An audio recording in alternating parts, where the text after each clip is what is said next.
আল্লাহর উপরে যার ইজ্জত, সমস্ত নবীকুলের সম্রাট সেই নবী মুহাম্মদুর রাসূলুল্লাহ সাল্লাল্লাহু আলাইহি ওয়াসাল্লামের কণ্ঠটা কেমন হবে সুবহান। আল্লাহর পয়গম্বর দাউদের তেলাওয়াত শুনে হিংস্র প্রাণীরা আসতো, তেলাওয়াত শুনতো, আর আমার নবীর তেলাওয়াত শুইনা মানুষের কলিজা ছিঁড়ে দিয়া দিত সুবহান। ওই সাহাবী বলেন, আমি যখন যাচ্ছিলাম আল্লাহর নবী তেলাওয়াত করে, আমার কানের ভিতরে যখন আওয়াজ আসতে লাগলো, আমি পাগলের মতো চতুর্দিকে ঘুরতে লাগলাম। এত মজার আওয়াজ কোথা থেকে আসে রে, কোথা থেকে আসে, এত মজা, এত মজা। পাগল পাগল হইয়া তুলাটা ফেলে দিয়া চিন্তায় পড়ে গেল, এটা তো মন্ত্র হতে পারে না। আমার বেঈমানের বাচ্চাগুলি বুঝাইছে আব্দুল্লাহর পুত্র মুহাম্মদ মন্ত্র পড়ে, আমি শিক্ষিত মানুষ, এগুলা মন্ত্র হতে পারে না। এত সুন্দর ছন্দ মিলাইয়া মিলাইয়া উনি কথাগুলি বলতেছেন, আমি প্রত্যেকটার অর্থ বুঝি। এত মজা, এত মজা, এটা কোনোদিন মন্ত্র হতে পারে না। এইভাবে আমি তালাশ করতে লাগলাম, সামনের দিকে যাইতে লাগলাম। গিয়া দিখানায় কাবার সামনে আল্লাহর পয়গম্বর তেলাওয়াত করে, যেই মাত্র নবীর চেহারা মুবারকের দিকে তাকাইছি, এমনি উনি চিৎকার মেরে বলেন, না আল্লাহর নবীর দেখে পাগল হয়ে গেছে গো, এত সুন্দর চেহারা, এত সুন্দর চেহারা। একটা সেকেন্ড উনি জিজ্ঞাসা করলেন না, একটা সেকেন্ড দেরিও করলেন না, জিজ্ঞাসাও করলেন না, একটা দৌড় দিয়া গিয়ে বলেন, হাবিব একটা সেকেন্ড দেরি করতে চাই না, আগে পড়ায়া দেন লা ইলাহা ইল্লাল্লাহু মুহাম্মাদুর রাসূলুল্লাহ। সাথে সাথে কালেমা পড়া ঈমান আনছে, জোরে কাম সুবহান। যেদিন হযরত ওমর কালেমা পড়ছিল, সেদিন আল্লাহর নবীর সামনে এসে বলে, নবী গো, আমি ওমর কালেমা পড়ছি, আপনি লুকাইয়া লুকাইয়া আপনি দেখলাম নামাজ পড়েন, আপনি আল্লাহর নবী সত্য, কোরআন সত্য, তাহলে আপনি কেন লুকাইয়া লুকাইয়া কালেমা পড়েন, নামাজ পড়েন, ঘটনা কি? নবী বলেন, ওমর রে, এটা মাক্কি জিন্দেগি, এখানে আমার লুকাইয়া লুকাইয়া হিকমতের সহিত কাজ করতে হবে, ডাইরেক্ট অ্যাকশনে যাওয়া যাবে না। হযরত ওমর বলেন, নবী গো, আমি ওমর বরদাস্ত করতে পারি না, আমি কালেমা পড়ছি লুকাইয়া, আল্লাহর গোলামি করব না। নবীজি, আপনি আমার অনুমতি দেন, আমি আপনারে বললাম আপনি আপনার সাথী সঙ্গীদেরকে নিয়ে প্রকাশ্যে নামাজ পড়বেন। আল্লাহর নবী বলেন, ওমর রে, এটা মাক্কি জিন্দেগি, এখনো কিন্তু এরকম পরিবেশ হয় নাই। হযরত ওমর বলে, নবী গো, অনুমতি দেন, আমরা একটা মিছিল লইয়া বাইরে। বলে, কেমনে বাইরিবা? বলে, বেশি দূর নাই, জায়গাটা তো একটা ঘুরতে দিব। এবার হযরত ওমর 6 জন করে 12 জন লোক ছিল, ইসলাম গ্রহণ করছে 12 জন। এই 12 জন লইয়া প্রায় 2টা কাতার করছে, কইরা হযরত ওমর আল্লাহর নামের স্লোগান দিতে শুরু করছে, আল্লাহু আকবার, আল্লাহু আকবার কইয়া স্লোগান দেয়, দিয়া তরবারিটা হাতে লইয়া দাঁড়াইছে। দাঁড়া একটা বক্তৃতা দিছেন, এ মক্কা নগরীর কুরাইশ বংশের লোকেরা, মক্কাবাসীরা, আমার কথাগুলি মনোযোগ দিয়া শোনো। তোমরা কেউ আসনি তোমাদের স্ত্রীদেরকে বিধবা করবা, তোমাদের স্ত্রীদেরকে বিধবা যদি করতে চাও, তাহলে আমি ওমরের তরবারির নিচে চলে আসো। তোমাদের সন্তানগুলিকে যদি এতিম করতে চাও, আমি ওমরের তরবারির নিচে চলে আসো। এইভাবে বক্তব্য দেওয়া শুরু করছে। আরে আবু জাহিল চিন্তা করলো, কে রে, আমার মহল্লার ভিতরে তো জোরে জোরে কে কথা কয়, তো জোরে জোরে হুঙ্কার কে দেয়, দৌড়াইয়া গড়তে বাইরে দেয়, উমরে বক্তৃতা দেয়। যেই দেখছে উমর আবার দৌড়া ঘরের ভিতরে ঢুকে গেছে, কথা বুঝেন নাই? যেই দেখছে উমরে বক্তব্য দেয়, আবু জাহিল সর্বনাশ, সর্বনাশ, উপায় নাই, আমি যাই, ঘরের ভিতরে ঢুকে গেছে। কারো সাহস নাই উমরের সামনে এসে কথা বলতে। সুবহান। উমরের রাগ কিন্তু মারাত্মক ছিল। ইসলাম ধর্ম গ্রহণ করার পরে দিনের প্রচার প্রসার যেমনই হোক, কিন্তু ইসলামের শক্তি বেড়ে গেছিল, কথা হয় না? প্রকাশ্যে দাওয়াত দেওয়া ওমরের কাছ থেকে শুরু হয়েছে। ইসলাম গ্রহণ করার কারণে ইসলামের উপহার হয়েছে কিনা, এই উমরও কিন্তু আমার আল্লাহ ছায়া আনছে আল্লাহর কাছ থেকে। উমরে আল্লাহ ছায়া আনছে। আবু জাহিলের লাগে দোয়া করছিল, আবু জাহিলের জন্য আর উমরের জন্য দোয়া করছিল আল্লাহ রাসূল, আল্লাহ দুইটার মধ্যে একটা আমারে দিয়া দেন। এই দুইটারই প্রভাব বেশি। আল্লাহ তোমার কাছে আমি চাই গো, দুইটার মধ্যে আমার একটা দিয়া দেন। আল্লাহ দোয়া কবুল করছে উমরের বেলায়, সুবহানাল্লাহ। উমর এমন একজন ব্যক্তি ছিল যার মর্জি মিজাজ মতেও আল্লাহ কোরআনের আয়াত নাযিল করছে। মেজাজে ওহী বলা হয় যার মর্জি মিজাজ মতো আল্লাহ কোরআনের আয়াত নাযিল করছে, সুবহানাল্লাহ, সুবহানাল্লাহ। আল্লাহ রাসূল আমি তইলে শেষ নবী, আমার পরে যে নবী কে হইতো তাহলে উমর হইতো, সুবহানাল্লাহ। উমরের এই যোগ্যতা আছে। খলিফাতুল মুসলিমিন উমররে দেখলে মানুষ ভয় পাইতো। একবার আল্লাহর হাবিব রাস্তা দিয়া যাচ্ছিলেন, গ্রাম্য একটা লোক গাট্টি একটা লইয়া, গাট্টি বুঝুন না আপনারা, ব্যাগ লইয়া যাইতেছে। আল্লাহর রাসূল কইল এটার ভিতরে কি? এটার ভিতরে একটা সাপ। তো দেখি না এটার ভিতরে কি আছে, কোনা দেখানো যেত না।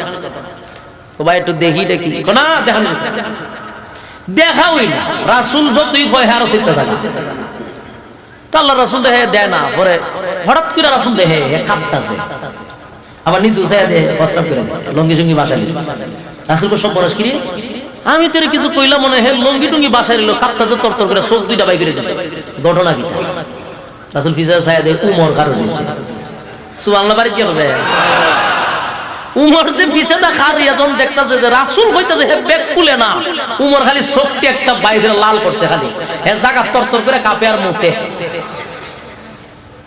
রাসূল পিছেটা চাইয়া দেয় উমর সর্বনাশ। উমর এই জন্য তো তুমি চোখ লামাও, তোমার দিকে তো এটা বেচারা সব বড়ালিছে। উমর রে দেখে এমন ভয় পাইছে, জায়গা মুতে দিছে। পরে ব্যাগ খুললা দেখে এর ভিতরে একটা গুইসা মরা। তো জিগা এটা মরা কেটে কইটা মরে গেছে না।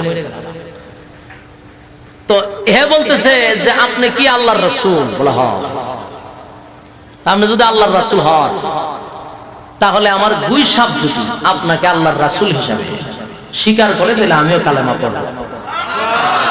তো গুই সাপ তো মরা, হে ইচ্ছা করি কইছি কথা, মরাটা জিত হইতো না, আমার কালেমা পড়ানো লাগতো না। হে বুঝ নিছে যে কোন রকম তো বাক্য হইব, কারণ গুই সাপ তো মরাটা কেন জিত হইব, আর এটা কি আর আমার স্বীকার করতে আমার কালেমা পড়া লাগতো না, এখান থেকে কোন জায়গায় গেলাম না। আল্লাহ রাসূল গুই সাপের দিকে ইশারা করছে, গুই সাপ সাথে সাথে জিন্দা হয়ে রাসূলকে সালাম দেওয়া শুরু করছে এবং কালেমা পড়া শুরু করছে, সুবহানাল্লাহ। এই কথা বলা শুরু করার পরে পিছনে যে গুই সাপের মালিক হেতে ব্যাক করে গেছে। তো ঘটনা কি? মরা লই এলাম, তুই কথা বলছ কেন? কথা কইলে কেমনে? তুই তো আমার জায়গা আটকাইলিস। সাক্ষী দেওয়া শুরু করছে, আপনি হলেন আল্লাহর পয়গম্বর, খাতামুন নবিয়্যিন, আপনার কোনো নবী রাসূল আসবে না, আপনি শেষ নবী। এই কথা বলার পরে গুই সাপ বলা শেষ পর্যন্ত আল্লাহর রাসূলের কালেমা পড়ে ঈমান আনছে। সুবহানাল্লাহ। উমরের রাগ মারাত্মক ছিল, মারাত্মক রাগ, মেজাজ গরম। তার মর্জি মিজাজ মত আল্লাহ কোরআনের আয়াত নাযিল করছে, সুবহানাল্লাহ। এই যুবক ভাই, খলিফাতুল মুসলিমিন উমর এমন একজন ব্যক্তি ছিল যার আঙ্গুলের ইশারায় অর্ধেক পৃথিবী পরিচালিত হইত। অর্ধেক পৃথিবী আঙ্গুলের ইশারায় চলত, সুবহানাল্লাহ। মদিনায় ভূমিকম্প হইছে, তো উমরের লাঠি দিয়ে বাড়ি মারছে। কয় রাসূল কুমারী যে আমি নামাজ পড়ি, তুই যে লড়াচড়া করস, ধমক দিয়া মাটির মাঝে বাড়ি মারছে। এই যে ভূমিকম্প বন্ধ হইছে এখন পর্যন্ত না, কিয়ামত পর্যন্ত ভূমিকম্প হবে না মদিনায়। এক বাড়িয়ে কিয়ামতের আগে ভূমিকম্প হবে, কিন্তু আজ পর্যন্ত আর ভূমিকম্প হয় না। আমরা বিজ্ঞান থেকে জিজ্ঞাসা করে যে আমরা কথাটা কতটুকু সত্য। এর আজ পর্যন্ত ভূমিকম্প মদিনায় হয়েছে না, ভূমিকম্প হবে না, কিয়ামতের আগে হইব। একবারই ভূমিকম্প বন্ধ, সুবহানাল্লাহ। আরে যুবক ভাই, খলিফাতুল মুসলিমিন হযরত ওমর অত্যন্ত রাগান্বিত একজন সাহাবী ছিল, মেজাজটা একটু গরম ছিল। খলিফাতুল মুসলিমিন হযরত ওমর ইসলাম ধর্ম গ্রহণ করার পরে প্রকাশ্যে তখন নামাজ শুরু হয়েছিল। বলুন তো দেখি, ওমর কালেমা পড়ার পরে ইসলামের ক্ষতি না লাভ? প্রচুর পরিমাণ লাভ হইছে। তাই নেতায় কালেমা পড়লে রে আল্লাহর হাবিব তো খুশি। এবার আল্লাহর হাবিব তাকায় দেখে গো, ওই আবু জাহেল, আবু লাহাব, আরো কিছু নেতা উকবার সঙ্গে আসতে লাগলো। এবার আল্লাহর নবী মনে করছে ঘরের ভিতরে কালেমা পড়াইছি, আজকে মনে হয় রে প্রকাশ্যে কালেমা পড়ার জন্য এখানে আসতেছে। নবী খুশিতে আনন্দে আল্লাহ নবীর বুকটা ভরে গেছে। আল্লাহর পয়গম্বর দিল মাথা দরদ লইয়া দিল মাকা দরদ লইয়া মহব্বত লইয়া আল্লাহর নবীর সামনের দিকে যাইতে লাগলো, তাদের কাছে কাছে যাওয়া শুরু করলো, আর তারাও নবীর দিকে আসতে লাগলো। নবী যায় দিল মাকা দরদ লইয়া মহব্বত লইয়া, কিন্তু ওই বেঈমানের বাচ্চাগুলি আসে দুশ্মনী লইয়া। আল্লাহর নবী খুশিতে সামনে যায় রে, আর তারা দুশ্মনী লইয়া আসে, কিন্তু যখন কাছাকাছি আসে উকবা কিন্তু প্রথম রাজি ছিল না, জোর করাইয়া উকবারে রাজি করাইছে।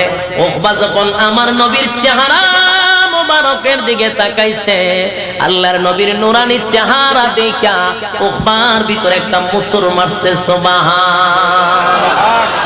উকবা ডাক দিয়া বলে, কেমনে রে এমন সুন্দর চেহারা মুবারকের মধ্যে কেমনে গো, আমি তো মারবো, কেমনে মারবো, কেমনে মারবো, পাগল হয়ে গেল আল্লাহ নবীর চেহারা মুবারকের দিকে তাকাইয়া। উকবা পাগল হয়ে গেছে, কেমনে মারি, ভিতরে ধাক্কা মারছে।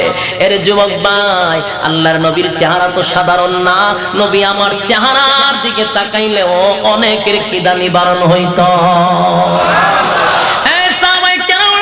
আল্লাহর হাবিবের দিকে তাকাইয়া নবীর চেহারা মুবারকের দিকে তাকায়া থাকলে ক্লান্তি দূর হয়ে যেত, ক্লান্তি দূর হয়ে যেত। নবীর চেহারার দিকে তাকাইলে তাদের দুঃখ সব সরে যাইত। এমন মায়ার চেহারা, এত সুন্দর চেহারা, এই চেহারা তো সাধারণ চেহারা না, যার চেহারার দিকে তাকাইয়া অসংখ্য বেঈমানগুলি কালেমা পড়ে ঈমান আনছে। এই যুবক ভাই, আল্লাহর হাবিবের চেহারা ছিল সুন্দর, সাধারণ সুন্দর না। ইউসুফ আলাইহিস সালাতু ওয়াস সালাম কেও আল্লাহ সুন্দর করে বানাইছে। আল্লাহর নবী যখন মেরাজের রজনীতে যায়, নবী বলেন আমার ভাই ইউসুফের সঙ্গে আমার সাক্ষাৎ হইছে। আমি তাকায়া দেখি আমার ভাই ইউসুফকে আল্লাহ এই পরিমাণ সৌন্দর্য দিছে, গোটা পৃথিবীর অর্ধেক সুন্দর আমার ভাই ইউসুফরে দিছে। কিন্তু যুবক ভাই, ইউসুফ নবীর শুধু চেহারা দেখে গো কালেমা কেউ পড়ে নাই, আমার নবীর চেহারা দেখেও মানুষ কালেমা পড়ছে। বেঈমানগুলি যখন আসতো আল্লাহর নবীর বিরুদ্ধে অপপ্রচার শুরু করছিল, উনি পাগল, উনি অসুস্থ, গোটা মক্কা নগরীতে প্রচার করছে, চতুর্দিক দিয়ে যুবকগুলি দাঁড় করায়া রাখতো, কেউ যেন নবীর কাছে না আসতে পারে। পাগল পাগল বইলা মানুষকে সরাইয়া দিত, কারণ যারাই নবীর কাছে আসতো নবীর কথা শুই না কালেমা পড়তো। গোটা মক্কা নগরীতে খবর হয়ে গেল আল্লাহর হাবিব পাগল। তো পাগল দেখার জন্য আয়েশা যখন নবীর নূরানি চেহারা দেখে তখন মানুষ পাগল হয়ে যায়, পাগল হয়ে যায়। এত সুন্দর চেহারা পাগলের হতে পারে না, উনি আল্লাহর পয়গম্বর, এর মধ্যে কোনো সন্দেহ নেই। আরে যুবক ভাই, নবীর একজন সাহাবী, উনি বলেন আমিও শুনলাম আল্লাহর পয়গম্বরকে মানুষ তখন পাগল পাগল বইয়া তাড়াইয়া দিত, কাউরে কাছে যাইতে দিত না। আমিও পাগলের বয়ে একটু দূরে দূরে থাকতাম, কিন্তু কোনোদিন আমি ওনাকে দেখি নাই। একবার হঠাৎ করে আমি খানে কাবার সামনে দিয়া যাচ্ছিলাম, এমনি আমার কানের মধ্যে তুলা ছিল, যেন মুহাম্মদের তেলাওয়াত যেন আমার কানে না আসে, তাই তুলা দিয়া রাখছি। কিন্তু আল্লাহ যদি কাউরে হেদায়েত দেয়, তুলা বেদ করে কালাম ঢোকায়া দেয়। আল্লাহর পয়গম্বরের সাহাবী তখন ঈমান আনে নাই, উনি রাস্তা দিয়ে যাচ্ছিলেন, কিন্তু হঠাৎ করে তুলা বেদ করে আল্লাহর কালাম তার কানের ভিতরে ঢুকে গেছে। যুবক ভাইরা আমার, নবীর তেলাওয়াত এটা কি আমরার তেলাওয়াত? কথা হয় না। এটা কি আহমদ বিন ইউসুফের তেলাওয়াত? কথা হয় না। আল্লাহ বলেন আমার নবীরে আমি যা দিছি গো, পৃথিবীর আর কাউরে তা দেয় নাই। সব নবীরে যা দিছি আমার নবীরে তা দিছি, আমার নবীরে যা দিছি তা অন্য কাউরে দেই নাই। আমার নবী কত সুন্দর ছিল, আল্লাহ বানাইয়া দুনিয়ার জমিনে পাঠাইলো। বন্ধুরে তো সব সময় আল্লাহ দেখে, কিন্তু আল্লাহ আবার স্পেশাল দাওয়াত দিছে, বন্ধু আপনার একটু দাওয়াত দিয়ে আমার কাছে আনতে চাই। তাই আল্লাহ রাব্বুল আলামিন দাওয়াত দিল মেরাজের রজনীতে, বন্ধুরে বন্ধুর বাড়িতে দাওয়াত দিয়া নিছে। সাত আসমান টপকাইয়া, সিদরাতুল মুনতাহা টপকাইয়া, আরশে আজিমে নিয়া বন্ধুরে বন্ধুর পাশে বসাইয়া মন ভরে আল্লাহ দেখছে। একটা জবান বন্ধ রাখবেন, আল্লাহু আকবার।